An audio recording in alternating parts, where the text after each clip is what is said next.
কৈছে যে গডফাদাৰ, এজন গডফাদাৰ আছে যিজন গডফাদাৰে বিষ্ণু ৰাভাক বাৰে বাৰে অপমানিত কৰি আহিছে, বিষ্ণু ৰাভাৰ পৰিয়ালক বাৰে বাৰে অপমানিত হৈছে।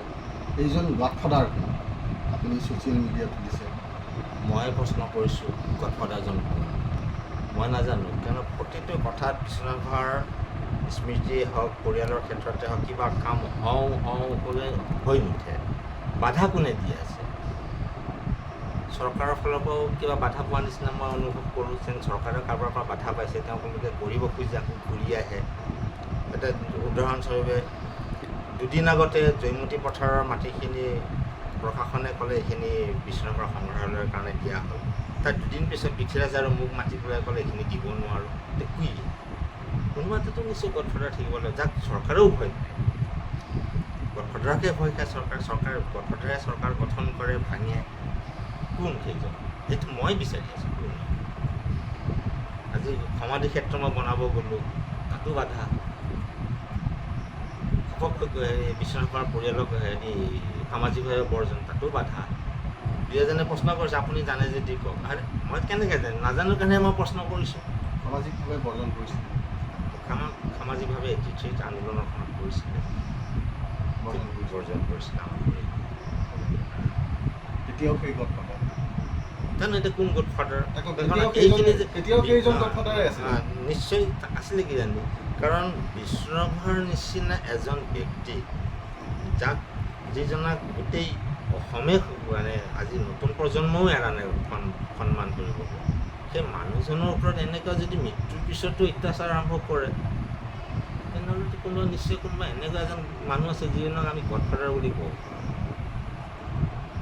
গডফাদাৰ আৰু কোন? সেইকাৰণে মই সুধিব খুজিছোঁ, তেখেতক অনুগ্ৰহ কৰিছোঁ, মই অনুৰোধ কৰিছোঁ, আপুনি আত্মপ্ৰকাশ কৰক, চাওঁ আপোনাৰ কোন গডফাদাৰ, আপুনি কোন?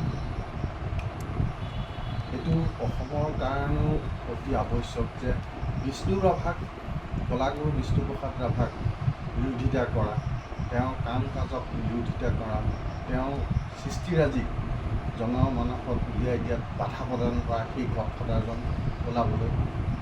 সেইটোতো তেওঁ অসমৰ ৰাইজৰো এইটো দায়িত্ব আছে বুলি মই ভাবোঁ। উলিয়াওক, তেওঁক সোধক আপুনি কথাই প্ৰতি কেলৈ বাধা দি আছে।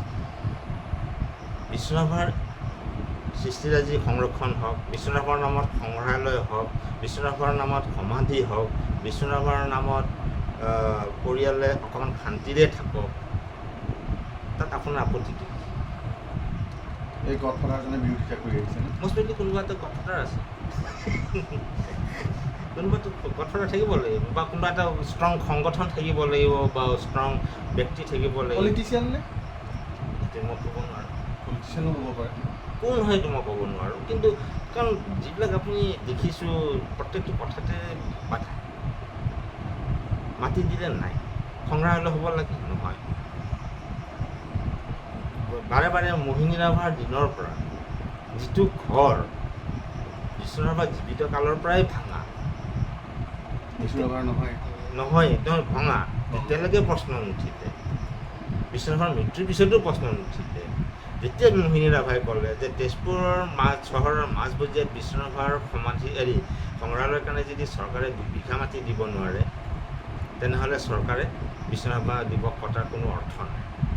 তেতিয়াৰ পৰা একেবাৰে ঘৰটোৰ প্ৰতি ইমান আৱেগিক হৈ গ'ল, আচৰিত কথা।